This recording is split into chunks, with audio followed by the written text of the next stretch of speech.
इस संपूर्ण संसार में केवल मनुष्य ही ऐसा है जो मधुर भाषा या कटु भाषा, अर्थात एक है मधुर वाणी और कटु वाणी, या ये कह सकते हैं कटु वचन, कटु शब्द और मीठे शब्द, इन दोनों का प्रयोग करता रहता है। बाकी जितने भी प्राणी संसार में शायद इनकी वाणी को मापने के लिए अभी तक कोई यंत्र नहीं बना है, लेकिन जो मनुष्य जो बोलता है अपने मुख से वो तो सबके सामने आ ही जाता है। और आजकल खासकर इस 2 दशक में हम जो देख रहे हैं, जो भारत की राजनीति में कुछ लोग इन कटु वचन, अभद्र भाषा का प्रयोग बहुत कर रहे हैं, समझो एक बाढ़ जैसी आ गई है। मित्रों, एक बार फिर दूर देश से विश्लेषण में आपका अभिनंदन।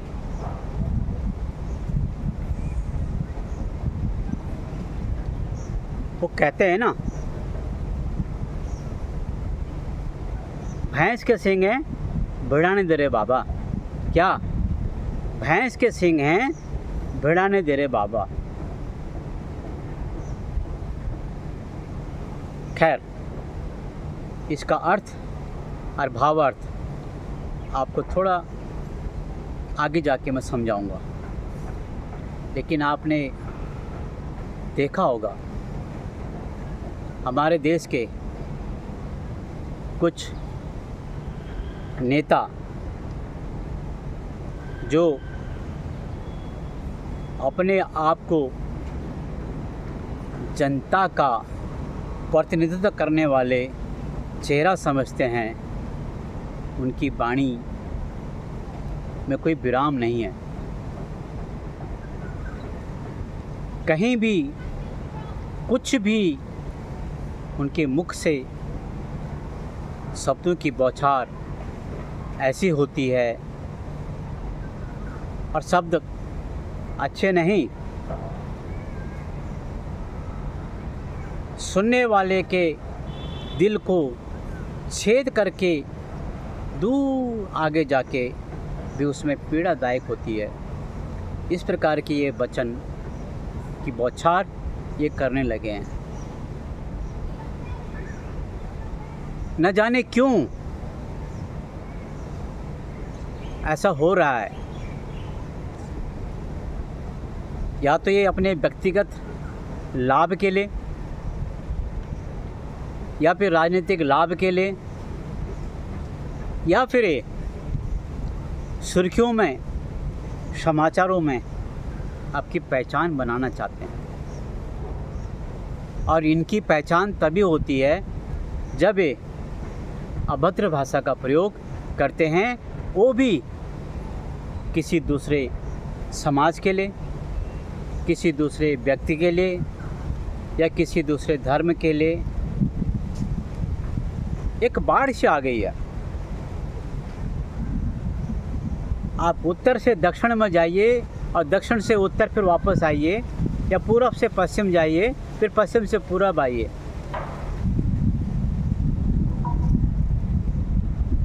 ये जो अभद्र भाषा करने वाले कुछ नेताओं की जो टोली है,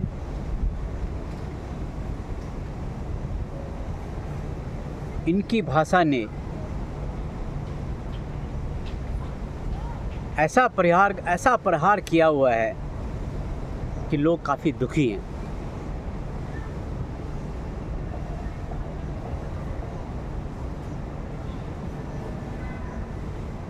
और मुझे यूँ लगता है शायद ये जिस क्षेत्र में रहते हैं, जिस वातावरण में रहते हैं, ये शायद उसी का प्रभाव है।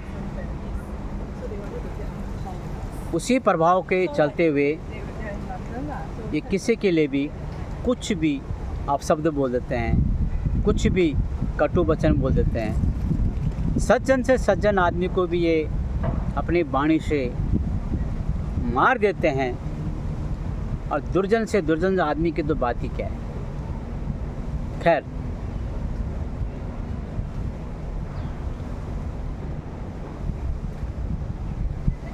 इस श्रृंखला में कुछ नेता तो ऐसे हैं जो जानबूझकर इस प्रकार के बयानबाजी करते हैं, इस प्रकार से शब्दों का चयन करते हैं, ताकि समाज में जो एक समरसता है वो खंड विखंडन हो जाए, छिन्न भिन्न हो जाए। और मित्रों, आपको यकीन नहीं होगा, इस प्रकार की कटु वचन की जो प्रथा चली है ये केवल भारत में ही है, और इसके ये कहते हैं अभिव्यक्ति की आज़ादी, बोलने की आज़ादी। चाहे इनके बोलने से अगले को कितनी भी पीड़ा हो, समाज को कितना भी पीड़ा हो, किसी धर्म को कितनी भी पीड़ा हो, उसके अनुयायियों को कितनी भी पीड़ा हो, इनसे इनके और इनके जहन में और इनके दिमाग में कोई फ़र्क नहीं पड़ता, इनके हृदय में कोई परिवर्तन नहीं आता, बल्कि ये उत्साहित होते हैं कि जहां हमने तीर मारा वो तीर सही जगह पहुंचा ही नहीं पहुंचा। और फिर होता क्या है, इन्हीं के कुछ साथी इनके बोले हुए वाणी की प्रशंसा करते हैं, और फिर अगले दिन फिर और कुछ सोचते हैं, कुछ और बोलते हैं। यही तो चलते आ रहा ना। कितनी विकृति आ गई हमारे समाज में, कितनी विकृति आ गई हमारे विचारों में। मुझे लगता है कहीं न कहीं संस्कारों में, लालन पालन में कहीं न कहीं कुछ तो कमी रह गई होगी, इसीलिए इस प्रकार की बातें ये यहाँ से वहाँ ये सब करते रहते हैं। विचार कीजिए ऐसा क्यों। अब आते हैं विश्लेषण के दूसरे पहलुओं पे। मैंने कहा ना, अरे बाबा भैंस के सींग हैं, भिड़ाने दे। होता क्या है, एक सामने से एक साधु महात्मा आते हैं, उनके कपड़े कुछ पीले या लाल तरफ के होते हैं, और दूसरी तरफ से एक भैंस जा रही होती है, तो लाल कपड़े को देख के भैंस बिदक जाती है। उसके बिदकने से क्या होता है, वो साधु को मारने के लिए जाता है। तो जब मारने जाता है तो अपने सर को ऐसे ले जाता है।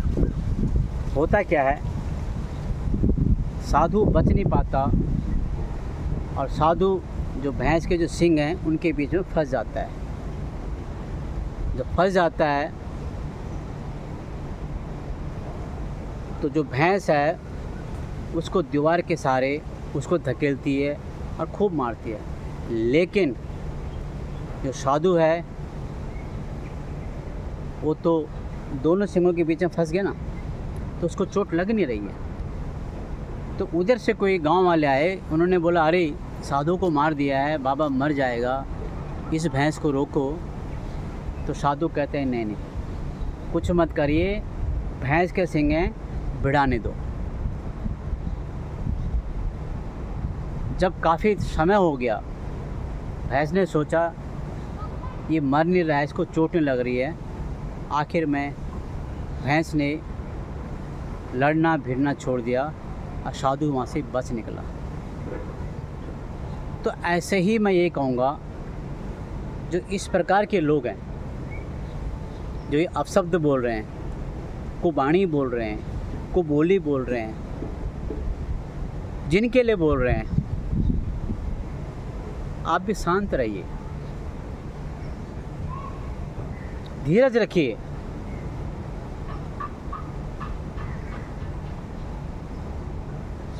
जीत आपकी ही होगी और आप अपने मन को दुखी मत कीजिए। दुख तो होता है मित्रों, क्यों नहीं होगा? दुख तो होता है क्योंकि इंसान है, दिल है, दिमाग है, सोचने और समझने की शक्ति उस परमात्मा ने दे रखी है। तो दर्द तो होता है, लेकिन जैसे मैंने कहा ना, उस भैंस और उस साधु ऋषि के कि भैंस का सींगा बाबा भिड़ाने दो, थक जाएगा ना। थक गया था वो, आखिर भैंस बैठ के थक गई और साधु वहाँ से निकल पड़ा। तब भैंस को समझ आया कि अरे मैं तो कितना मूर्ख था, मैंने अपनी शक्ति कितनी खराब कर दी, मैंने अपनी शक्ति का दुरुपयोग करा। और साधु निकल पड़ा। इसीलिए जो भी समाज में, वो चाहे किसी भी पंथ से हो, धर्म से हो या समाज से हो, और वो दूसरे के लिए अभद्र भाषा का प्रयोग करते हैं, कुवचन बोलते हैं, कटु वचन बोलते हैं, छोड़ दीजिए सब। उनको कटु वचन बोलने में और इस प्रकार की भाषा बोलने में उनको आनंद आता है, और वो आनंद आना भी चाहिए, क्योंकि वो उनके जीवन का हिस्सा है। अगर आप चोर को चोरी करने से रोकोगे तो आपको क्या दुआएं देगा? हालांकि वो चोरी कर रहा है, गलत काम कर रहा है समाज के लिए, वो उसको भी पता है, हमको भी पता है, लेकिन उसको रोकना तो उसकी तो हानि है ना, तो वो आपको बद्दुआएं देगा। इसीलिए इनकी बद्दुआएं मत लो, इनको बोलने दो, जितना बोलना है, जिस भी समाज में बोलना है, जिस भी गली में, नुक्कड़ में, घर में, बाहर, समाचार पत्रों में, अखबारों में, रेडियो में, टीवी में, जितने भी प्रसारण के साधन हैं, सब साधनों को इनको प्रयोग करने दो, लेकिन हमें धीरज रखना है।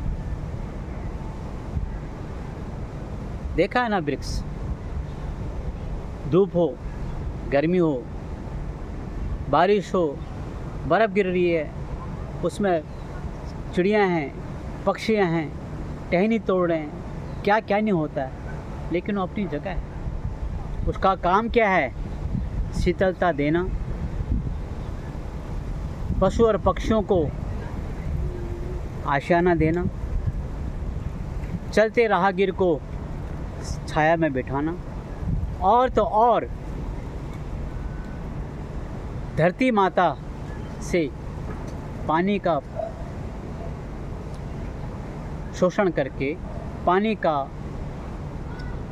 वो करके हमें जल भी प्रदान करता है, हवा भी प्रदान करता है। तो वृक्ष की तरह रहिए ना। आपकी पहचान आपसे है, उसकी पहचान उससे है। उसकी पहचान को मत बदलिए आप, और अपनी पहचान को मत बदलिए। बदलने की कतई ही आवश्यकता नहीं है। एक दिन जरूर आएगा जब थके मारे वो सोचने के लिए मजबूर हो जाएगा कि मैं अपने ही लोगों को, अपने ही धर्म के, अपने ही भारत के लोगों को मैं ये सब बातें, ये गंदी गंदी बातें मैं इनके लिए बोल रहा था। ये समझ आ जाएगा उनको। अभी वो मद में है, और आपको पता है मद क्या होता है, अभिमान क्या होता है। खैर, ये वो जो भी कर रहे हैं कुछ वस्तु हासिल करने के लिए कर रहे हैं, ये आपको बताने की आवश्यकता नहीं है मुझे, कतई भी नहीं, कि कौन सी वस्तु को चाहते हैं, उसके लिए ये क्या माध्यम का उपयोग कर रहे हैं, किस माध्यम का ये फ़ायदा उठाना चाहते हैं। उठाने दीजिए, शायद कुछ फ़ायदा हो भी जाएगा, लेकिन ये लंबी रेस के घोड़े नहीं हैं।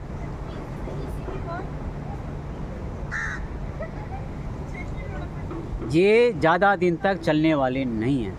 इसलिए मस्त रहिए, व्यस्त रहिए, स्वस्थ रहिए। मित्रों, कल मिलते हैं फिर किसी और विश्लेषण पे। तब तक आप आनंदित रहिए